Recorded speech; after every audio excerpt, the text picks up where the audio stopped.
Hello everyone, welcome to our channel Panisha for Competitive Examinations. I'm Shweta. आज जो है मैं आपके पास जो है एक ऐसी स्ट्रैटेजी लेके आई हूँ। कौन सी strategy? How to prepare for RRB NTPC reasoning and साथ ही साथ जो है हम इम्पोर्टेंट टॉपिक्स जो है देखने वाले हैं जो आपके आरआरबी एनटीपीसी में आ सकते हैं। ठीक है ना?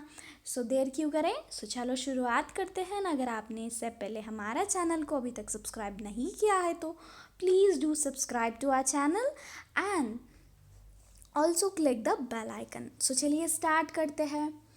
यहाँ पे हम जानते हैं कि हमारे आरआरबी एनटीपीसी में कितने क्वेश्चंस आने हैं रीजनिंग से?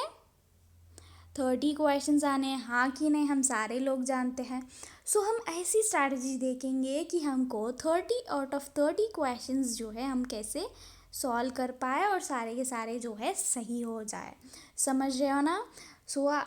आपको 30 आउट ऑफ 30 जो है ये वीडियो देखने के बाद आपको क्लैरिटी आ जाएगा कि किस तरह जो है हमको 30 आउट ऑफ 30 जो है लेके आना है। ठीक है ना? चलो देखते हैं। यहाँ पे देखना हमारा पहला टॉपिक आ गया है। कौन सा? Blood relation. ब्लड रिलेशन ना हर एक एग्जामिनेशन जो भी कॉम्पिटिटिव एग्जामिनेशन में रीजनिंग पूछा जाता है वो सारे में जो है ब्लड रिलेशन आता ही आता है।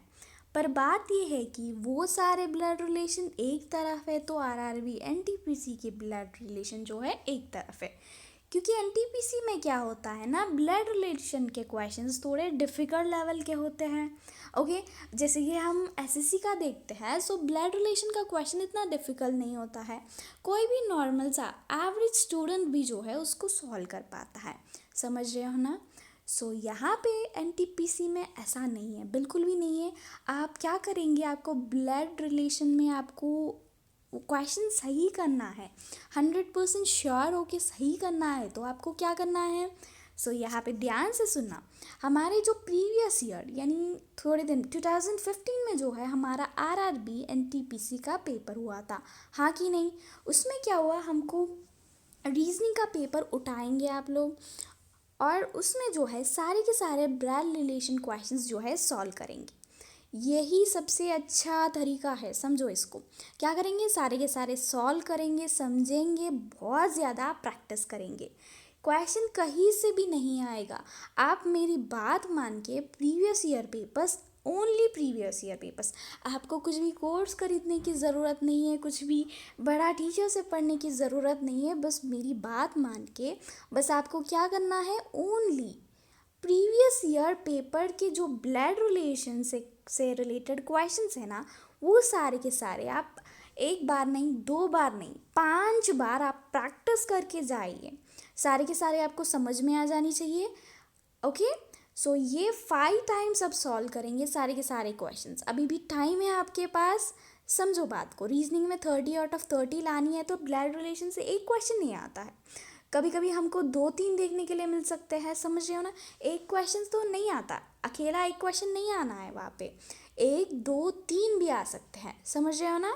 ब्लड रिलेशन का सॉल्व करनी है तो क्या करते हो, प्रीवियस ईयर का रिवाइज प्रैक्टिस करके जाना। ठीक है ना? आगे देखते हैं। चलो, जम्बल्ड सेंटेंस और लेटर्स। बात यह है कि हमारी आरआरबी एनटीपीसी में हमको इंग्लिश का पार्ट देखने के लिए नहीं मिलता है।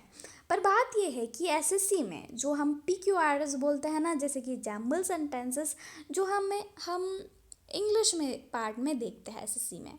पर बात यह है कि ये पार्ट जो है यानी ये टॉपिक जो है हमको आरआरबी एनटीपीसी में देखने के लिए मिल सकती है। ओके, ओनली ये इंग्लिश से रिलेटेड है पर इतना डिफ़िकल्ट भी नहीं है, ये काफ़ी ज़्यादा इजी होगा। मैं बताऊं तो ये आपको 30 क्वेश्चन में ये सबसे इजी क्वेश्चन जो है लग सकता है। बस आपको थोड़ा सा समझना चाहिए। आपको इंग्लिश में ही आती है, चाहे तो आप इसको अपनी लैंग्वेज में जो है कन्वर्ट भी कर सकते हो, हाँ कि नहीं? ये काफ़ी इजी आती है। आप क्या करेंगे, प्रीवियस ईयर में से 1-2 क्वेश्चन, 1-2 क्यों, सारे के सारे पेपर्स में, ये सारे के सारे पेपर्स में नहीं आया था। एक दो तीन में नहीं, काफ़ी पेपर्स में आया था। एटलीस्ट आपको एक 10 to 12 क्वेश्चंस तो देखने के लिए मिल सकते हैं। सारे के सारे पेपर्स आप एक बार रिवाइज करेंगे तो ठीक है ना, वो सारे के सारे एक बार करके जाइए तो आपको ये आ सकता है। एक बार क्या होता है, सेंटेंसेस आ सकता है, लेटर्स भी आ सकते हैं, यानी वर्ड्स, कुछ वर्ड्स होते हैं जो आपको अरेंज करनी है। लाइक सपोज सोचो, रूट्स है, ब्रांच है, स्टेम, फ्लावर्स, लीव्स, इसको सीक्वेंस में अरेंज करने के लिए ऐसे एग्जाम्पल बता रही हूँ, इस तरह जो है बोल सकते हैं। नहीं तो सेंटेंस भी आ सकती है, लेटर्स भी आ सकते हैं। ओके, सो आगे चलते हैं। नेक्स्ट आ गया है कोडिंग डिकोडिंग। इसके बिना ना कुछ नहीं हो सकता है आपका, समझ रहे ना। कोडिंग डिकोडिंग सबसे ज़्यादा इम्पॉर्टेंट है। यहाँ से एटलीस्ट एक 4 क्वेश्चंस तो गारंटीड है, समझ रहे हो ना। कोडिंग डिकोडिंग ना बहुत ही वास्ट है, बहुत ही बड़ा है, पर कोई टेंशन लेने की बात नहीं है। बस आप क्या करेंगे, प्रीवियस ईयर्स करके जाओ, इससे अच्छा तो कुछ नहीं हो सकता। आपको ना इधर उधर की चक्कर में बिल्कुल नहीं पढ़ना है। आपको ऐसा नहीं सोचना है कि मुझे इतना सारे बुक्स पढ़ना है, इतना बड़ा टीचर की ज़रूरत है, ये पेड कोर्स की ज़रूरत है, ऐसा बिल्कुल भी नहीं है। आप समझ रहे हो ना मेरी बात। कोडिंग डिकोडिंग के लिए आपको कुछ भी ज़रूरत नहीं है, ओनली प्रीवियस ईयर, समझ रहे हो ना। एक 4 क्वेश्चंस तो गारंटीड है। ओके, सो आप क्या करेंगे, अच्छे से रिवाइज कर लीजिए। ओके, एंड इतना डिफ़िकल्ट पार्ट भी नहीं है कोडिंग डिकोडिंग। आप एक बार उसके ट्रिक समझ लेंगे ना कि किस तरह ये आती है, वो आप चुटकी में आप क्या कर सकते हैं, सॉल्व कर सकते हो, ठीक है ना। सो नेक्स्ट आ गया है स्टेटमेंट एंड कंक्लूजन। ये इस तरह में, सो ये स्टेटमेंट एंड कंक्लूजन में ना क्या होता है, अलग अलग होते हैं। एक बार नॉर्मल सी वेन डायग्राम से रिलेटेड पूछ सकते हैं। ओके, एक बार आपकी साइकोलॉजी चेक करने जैसे स्टेटमेंट एंड कंक्लूजन आ सकती है, समझ रहे हो ना। सो आपको ना प्रिपेयर्ड होके जाना है। स्टेटमेंट एंड कंक्लूजन थोड़ा कंफ्यूजिंग हो सकती है कभी कभी, बहुत ज़्यादा प्रैक्टिस की जो है ज़रूरत है। आपको कहीं पे भी जाने की ज़रूरत नहीं है, ओनली प्रीवियस ईयर पढ़ के जाइए। यहाँ से अगर आप प्रीवियस ईयर करके जाएंगे, इतने सारे क्वेश्चंस है ना, यही के यही आपका पूरा रिवीजन हो जाएगा। आपको कुछ और पढ़ने की भी ज़रूरत नहीं है। समझो, ये 2015 की पेपर की ही लेवल जो है बहुत ही स्टैंडर्ड था। ऐसा नहीं है कि 2015 का पेपर जो लो लेवल का था, ऐसा बिल्कुल भी नहीं था, समझ रहे हो ना। बहुत ही स्टैंडर्ड पेपर था। ओके, सो आप इस स्टैंडर्ड ना वही रहने वाला, ना ऊपर जाएगा ना नीचे गिरेगा, वही मेंटेन रहेगा।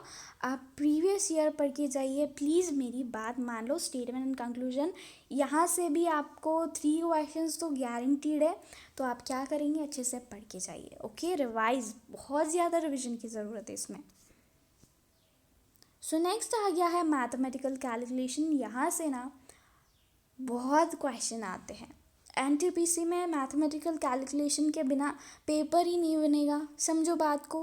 मैथमेटिकल कैलकुलेशन से एटलीस्ट 2 to 3 क्वेश्चंस पक्का आना है, ये डैम श्योर है, समझो बात को। मैथमेटिकल कैलकुलेशंस आपको ना, ये इतना हार्ड भी नहीं है, पर क्या होती है ना, कभी कभी हम कंफ्यूज हो जाते हैं। तो कंफ्यूज ना होने के लिए हमको प्रीवियस ईयर की जो मैथमेटिकल कैलकुलेशंस है ना, वो सॉल्व करनी है। उससे बाहर ना बिल्कुल नहीं जाएगा, कुछ भी नहीं जाएगा बाहर। आप करके तो जाओ, समझ रहे हो ना। सो नेक्स्ट आ गया है Venn diagrams. So Venn diagram से क्या होता है, हमको 3 क्वेश्चन आ जाते हैं। हमको वेन डायग्राम दे देते हैं और उसमें से उसी डायग्राम से रिलेटेड हमको 3 क्वेश्चन दे देते हैं, ठीक है ना। कभी कभी इजी हो जाते हैं, कभी कभी हार्ड हो जाता है, डिफ़िकल्ट होते हैं, इजी भी होते हैं। ओके, एक क्वेश्चन इजी आ जाए तो 2 क्वेश्चन डिफ़िकल्ट आ जाते हैं, नहीं तो 2 क्वेश्चन इजी है तो 1 क्वेश्चन डिफ़िकल्ट आ जाता है। पर हमको कोई डरने की ज़रूरत नहीं है। बस प्रीवियस ईयर पेपर में जो वेन डायग्राम्स है ना, हर एक पेपर में है वेन डायग्राम, तो ऐसा नहीं है कि एक पेपर में आया एक पेपर में नहीं आया, ऐसा नहीं है। बहुत सारे पेपर्स में हमको वेन डायग्राम जो है देखने के लिए मिल गया था। सो आप क्या करेंगे, अच्छे से रिवाइज करके जाना, बस। इससे ज़्यादा ना आप कुछ भी मत करो। आप ना सारे के सारे पेपर्स रिवाइज करके जाना है। और उसके बाद आपके एग्जामिनेशन में ऐसा नहीं हुआ है कि प्रीवियस ईयर से ही नहीं आया ना, आप आके मुझसे पूछो। इतना गारंटी दे सकती हूँ मैं आपको, बात को समझो, कहीं से भी नहीं आना है कुछ भी। यही पैटर्न जो है फॉलो होता है, यही स्टैंडर्ड फॉलो होता है, समझो। सो चलो आगे देखते हैं। नंबर सीरीज़ आती है और अल्फ़ाबेटिकल सीरीज़ आती है। इसमें कुछ बड़ी बात नहीं है। अल्फ़ाबेटिकल सीरीज़ तो हम यूं ही कर सकते हैं, काफ़ी इजी है। आपको बस प्रैक्टिस की ज़रूरत है। सब कुछ इजी होता है जब आप प्रैक्टिस करते हो। अगर आप प्रैक्टिस नहीं करते हो ना, छोटी सी छोटी चीज़ भी हमको डिफ़िकल्ट लगता है, हाँ कि नहीं। सो आप क्या करेंगे, नंबर सीरीज़, अल्फ़ाबेटिकल सीरीज़, थोड़ा आपको ना प्रैक्टिस की ज़रूरत है, तो आप फ्लो में आ जाओगे। ये टॉपिक तो काफ़ी ज़्यादा इजी होगा, ठीक है ना। सो कॉम्प्रहेंशंस, सो हम इंग्लिश में एसएससी सीजीएल में हम इंग्लिश पार्ट में कॉम्प्रहेंशंस देखते हैं, हाँ कि नहीं। एक पैराग्राफ दे देते हैं, उसमें क्वेश्चंस दे देते हैं, हमको सॉल्व करना पड़ता है, हाँ कि नहीं। उसी पैराग्राफ में जो है छिपे हुए होते हैं सॉल्यूशंस।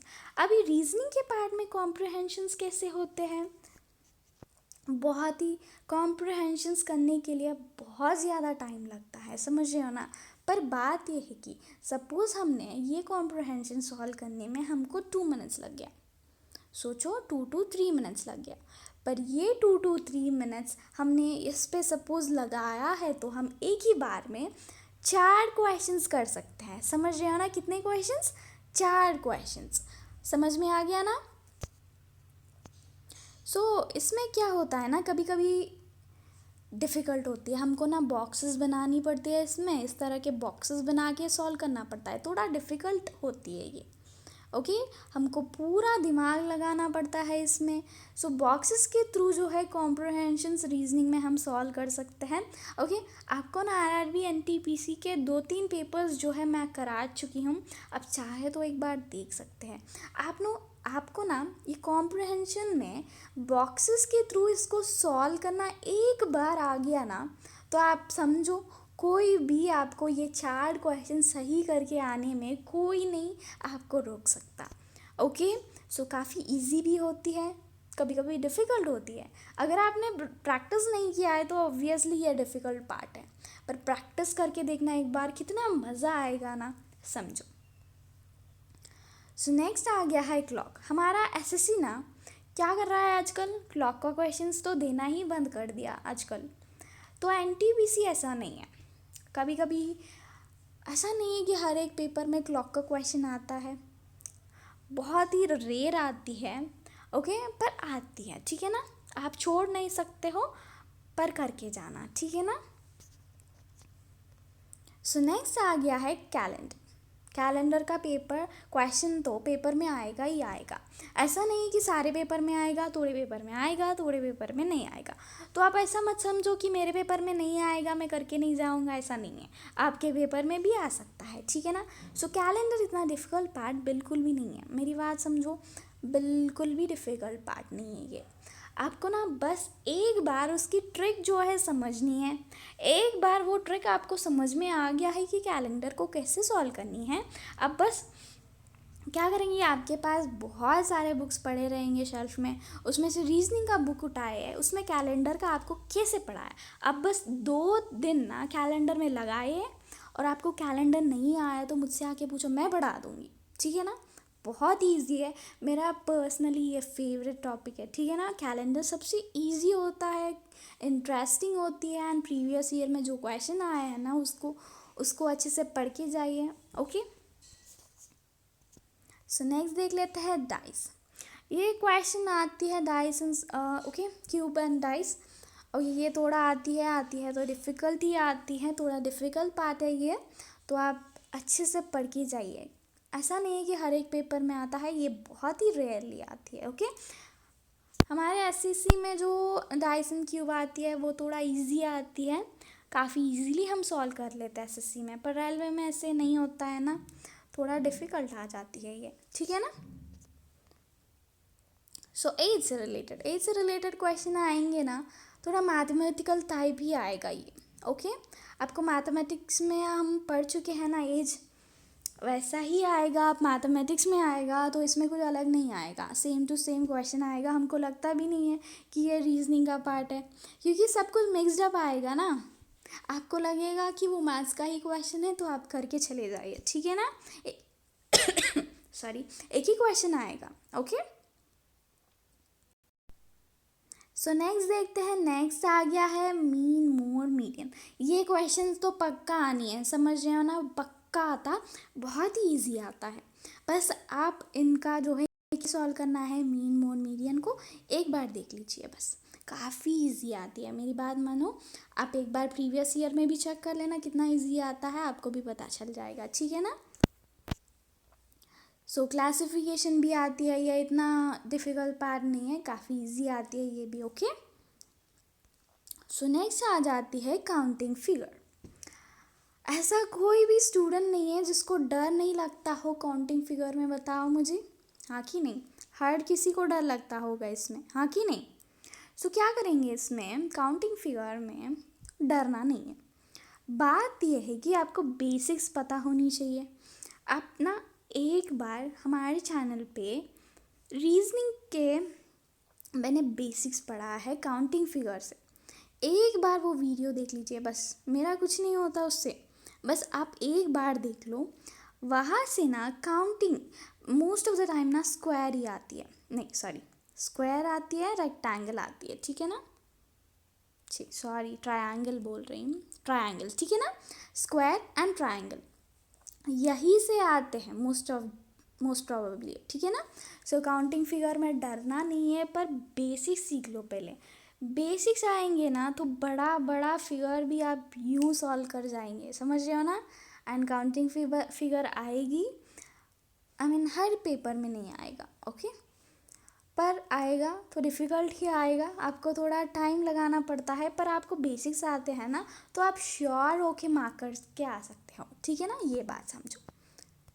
सो नेक्स्ट आ गया है वाटर एंड मिरर इमेज। ये एक्चुअली कुछ लेटर्स लिखे होते हैं, उसके वाटर या मिरर इमेज पूछा जाता है, ठीक है ना। ये भी ज़्यादा डिफ़िकल्ट पार्ट नहीं है, बस आप समझ लो, समझ के चलो कि वाटर इमेज कैसा रहता है, मिरर इमेज कैसा रहता है, ठीक है ना। एक बार देख लेते हैं ना, बस आपको आ जाएगा। सो पेपर कटिंग भी आती है, ओके। ये पेपर कटिंग में कुछ भी नहीं होता है, आपको बस मिरर इमेज के जैसे बनाते हुए चलना है, एक क्वेश्चन तो आएगा ही आएगा। सो एम्बेडेड फिगर्स भी आती है, ये थोड़ा कभी कभी इजी आता है, कभी कभी बिल्कुल भी समझ नहीं आता है ये कैसे करना है, पर बात ये है कि आप प्रीवियस ईयर सॉल्व करके जाओगे तो कुछ भी परेशानी नहीं होगी, ठीक है ना। सो फाइंडिंग सिमिलैरिटी। सो सिमिलैरिटीज़ फाइंड करने के लिए आते हैं इस तरह के क्वेश्चन, बहुत ही रेयर आते हैं, ठीक है ना। कि थोड़े चीज़ें दे देते हैं कि ये जैसे कि लायन, टाइगर, लेपर्ड है, सो इन सारे में सिमिलैरिटी क्या है, तो हम बताएंगे कि ये सारे कैट की फैमिली से बिलोंग करते हैं, ठीक है ना, इस तरह के क्वेश्चन, ओके। सो ये है इतने टॉपिक्स जो आपके लिए इम्पोर्टेंट है, एंड कैसे, कहाँ से, कैसे पढ़ना, ये भी मैंने आपको बताया, हाँ कि नहीं। सो अभी आप क्या करेंगे, मेरी बात सुनो, यही ख़त्म नहीं हुआ है, ध्यान से सुनना।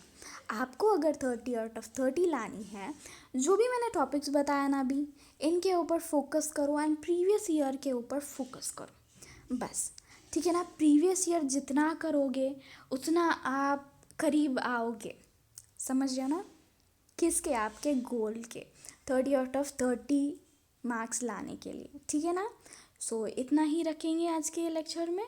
सो अगर आपको मेरी ये सेशन पसंद आई तो लाइक करना, अपने फ्रेंड्स के साथ शेयर करो, एंड अगर आपने हमारा चैनल को अभी तक सब्सक्राइब नहीं किया है तो सब्सक्राइब कर लीजिए, okay. Thank you so much for watching, hope this video was useful, ठीक है ना। Thank you so much, bye bye.